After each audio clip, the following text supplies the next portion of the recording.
चलिए NCERT book class 12th account chapter number 4 retirement death of a partner. Question number 3 Himanshu Gagan and Naman are partners sharing profits and losses in the ratio of 3:1। 31 March 2017 Naman retire हो रहा है। ये तीनों partner थे भाई, हिमांशु है, गगन है, नमन है, और ये प्रॉफिट और लॉस को 3-2-1 के अनुपात में बांट रहे थे। 31 मार्च 2017 की बात है। नमन रिटायर हुआ है। The various assets liabilities of the firm date value is follow. उनकी जो लाइबिलिटीज़ है, एसेट्स है, उनकी वैल्यू दे रखी है। यहाँ पे केस दिया है, बिल्डिंग है, प्लांट मशीनरी है, स्टॉक है, डेप्टर्स हैं और इन्वेस्टमेंट है। कुछ कंडीशन दी है यहाँ पे कि बिल्डिंग एप्रिशिएट हो रही है, प्लांट एंड मशीनरी डिप्रिशिएट हो रही है। चलिए समझिएगा, सबसे पहले हम रिवैल्यूएशन बना रहे हैं। यहाँ पे आप सबसे पहले जर्नल बनाइएगा और सेकंड पे आपको रिवैल्यूएशन बनाना है।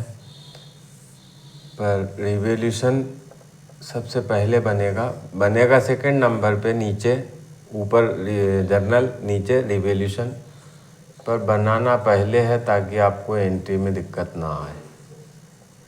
रिवैल्यूएशन पर्टिकुलर्स अमाउंट,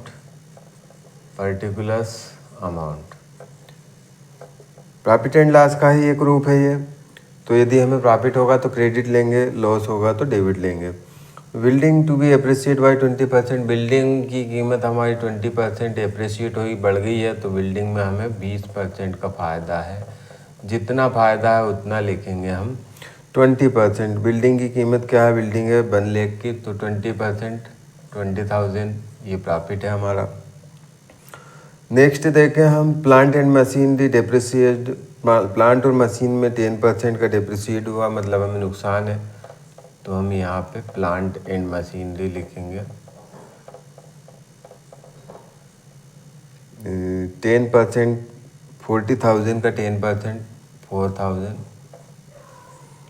नेक्स्ट देखें हम ए प्रोविज़न 5% डेप्टर्स पे हमें प्रोविज़न बनाना है, तो प्रोविज़न भी हमारे लिए एक हिसाब से व्यय या हानि ही मान सकते हैं हम।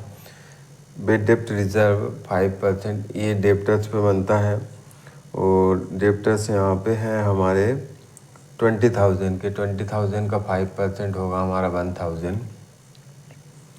स्टॉक बस भी वैल्यूड एट 18,000। स्टॉक की वैल्यू अब 18,000 हो गई है। स्टॉक पहले 20,000 का था, 18,000 हो गया है, तो स्टॉक में भी हमें 2,000 का नुकसान है, लॉस है, तो हम डेबिट ही लिखेंगे।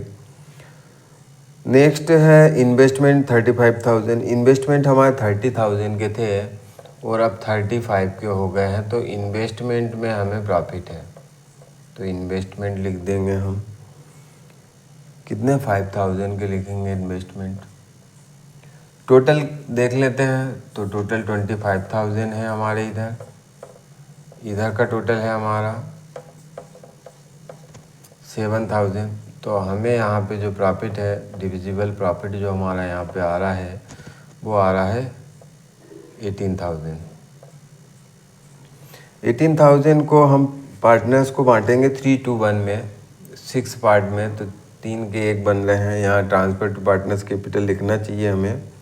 हिमांशु गगन नमन, हिमांशु गगन और नमन, तो 9,000, 6,000 एंड 3,000।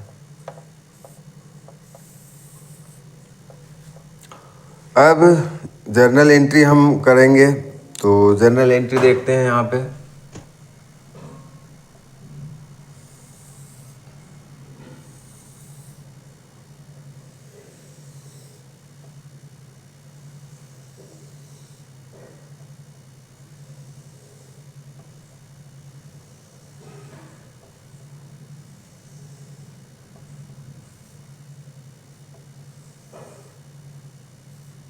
जर्नल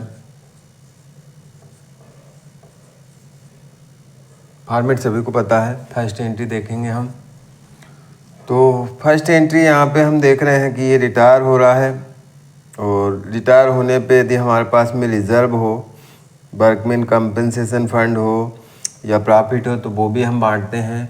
यहाँ पे रिवैल्यूएशन का प्रॉफिट है और सारी एंट्री करनी है तो पहले तो हमारे ये जो बड़े हैं इनको लिखेंगे हम। ये बड़े हैं, ये रिवैल्यूएशन के क्रेडिट में लिखें, इसलिए रिवैल्यूएशन को आप क्रेडिट कर दीजिए। तो क्या है, बिल्डिंग है तो बिल्डिंग अकाउंट डेबिट, और एक चीज़ और है इन्वेस्टमेंट,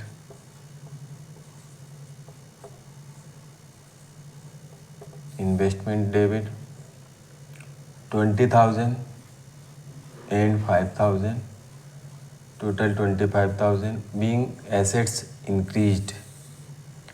नेक्स्ट एंट्री करेंगे हम ये डिक्रीज़ वाली। तो ये डिक्रीज़ जो हो रही हैं वो भी रिवैल्यूएशन के डेबिट में है। तो रिवैल्यूएशन के डेबिट में है तो रिवैल्यूएशन को डेबिट लिखिए आप, रिवैल्यूएशन डेबिट। क्या क्या है उनको अब हम लिखेंगे, प्लांट एंड मशीनरी है, प्लांट एंड मशीनरी, और है बेड डेप्ट reserve. Being assets decrease and liabilities create. तो यहाँ पे अमाउंट है 4,000 एंड 1,000, 4,000 एंड 1,000, टोटल 5,000। नेक्स्ट इसका जो प्रॉफिट है वो भी लिखेंगे हम थर्ड में। तो रिवैल्यूएशन का प्रॉफिट रिवैल्यूएशन के डेबिट में है तो रिवैल्यूएशन को लिखेंगे debit, revaluation account debit. To कहाँ गया है, पार्टनर्स कैपिटल में। तो हिमांशु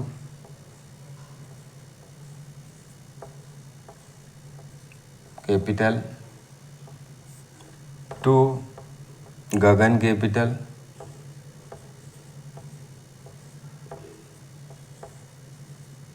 और टू नमन्स कैपिटल।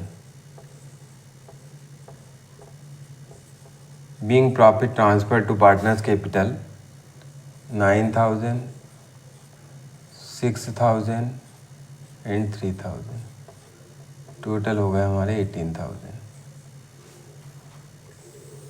ये 3 एंट्री यहाँ से करनी थी हमें, और रिज़र्व नहीं है इसमें, प्रॉफिट एंड लॉस दिया नहीं है, तो इतना ही होगा। चलिए ठीक है, मिलते हैं नेक्स्ट वीडियो में नेक्स्ट क्वेश्चन के साथ में।